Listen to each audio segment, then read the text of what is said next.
زینیا کو اب اپنی اصل اوقات یاد آ رہی ہے۔ جب اس کے پاس کھانے تک کے پیسے نہیں رہے تو وہ خود نوکری کی تلاش میں در در پھر رہی ہے، لیکن اب زینیا کو نوکری پر رکھنے کے لیے کوئی بھی تیار نہیں۔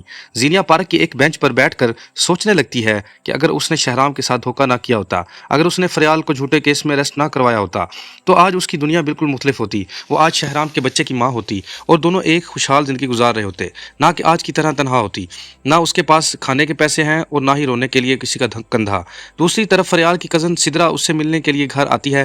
سدرا فریال کو صاف صاف بتاتی ہے کہ زینیا سب لوگوں کو کہہ رہی ہے کہ اس کی طلاق شہرام بھائی کی وجہ سے ہوئی ہے۔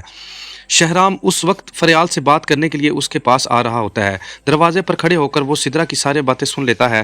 یہ سن کر اس کے پاؤں تلے زمین نکل جاتی ہے۔ شہرام کبھی سوچ بھی نہیں سکتا تھا کہ زینیا کی ایک بار پھر طلاق ہو جائے گی۔ وہ پریشان ہو کر وہی سب کچھ سنتے رہتا ہے۔ پھر سدرا فریال سے پوچھتی ہے، فریال آپی یہ سب کیا معاملہ ہے؟ فریال جواب دیتی ہے، جب شہرام ہاسپٹل میں تھے تو زینیا وہاں آ کر سب کے سامنے اپنی محبت کا اظہار کر کے گئی تھی، مگر اس کا شوہر بھی وہاں آ گیا تھا جو اسے غصے میں وہاں سے لے گیا۔ سدرا کہتی ہے، جی فریال آپی، دانش بھائی زینیا کو سیدھا سیرت تائی کے گھر لے کر گئے تھے اور وہاں آ کر اس نے ڈیورس دے دی۔ یہ سن کر شہرام اور زیادہ پریشان ہو جاتا ہے۔ ایک بار پھر زینیا کی طلاق ہو گئی ہے اور اس بار بھی کہیں نہ کہیں اس کے نام سامنے آ رہا تھا۔ اب شہرام کی چوٹ کافی بہتر ہو چکی تھی، اس لیے وہ آفس بھی جانا شروع کر دیتا ہے۔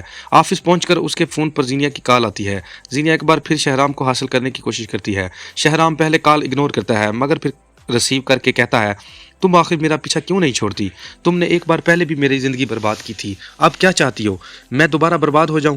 تمہیں کیا سمجھاؤں؟ تمہیں کیا سمجھ نہیں آتا کہ میرا تم سے اب کوئی تعلق نہیں؟ زینیا روتے ہوئے کہتی ہے، شہرام اپنے دل سے پوچھئے، آپ کے دل کے کسی کونے میں آج بھی میرا نام دھڑکتا ہے؟ میں اب بھی آپ کے دل میں بستی ہوں، مجھے دانش سے طلاق دے دی ہے۔ شہرام غصے میں جواب دیتا ہے، بس کرو زینیا، میرا دل پر صرف اور صرف فریال کا حق ہے اور میں صرف اس سے محبت کرتا ہوں۔ تمہارے لیے میرے دل میں جو کوئی جگہ نہیں، یہ جگہ تم نے خود کھوئی ہے، اور آج کے بعد اگر تم نے مجھ سے رابطہ کرنے کی کوشش کی تو مجھ سے برا کوئی نہیں ہوگا۔ یہ کہہ کر شہرام فون بند کر دیتا ہے۔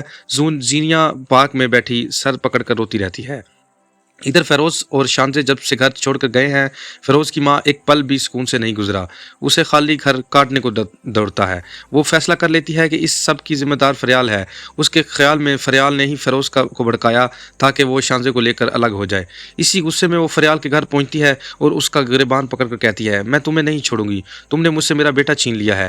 اتنے میں نشاد بیگم وہاں آ جاتی ہے اور فریال کو چھڑوا کر کہتی ہے، خبردار اگر تم نے میری بہو کو ہاتھ لگانے کی کوشش بھی کی۔ فیروز کی ماں جواب دیتی ہے، آپ ابھی دھوکے میں ہیں، یہ لڑکی آپ سب کو رسوا کر کے چھوڑے گی، یا آپ کے بیٹے کو بھی آپ سے جدا کر دے گی جس طرح اس نے میرے بیٹے کو مجھ سے جدا کیا ہے۔ یہ سن کر نشاد بیگم کہتی ہیں، خبردار، جو تم نے فریال کے خلاف ایک لفظ بھی کہا، یہ سب تمہاری اپنی کرتوتوں کا نتیجہ ہے جس کی وجہ سے شانزے اور فیروز الگ ہوئے ہیں۔ اتنے میں فیروز اور شانزے بھی وہاں آ جاتے ہیں۔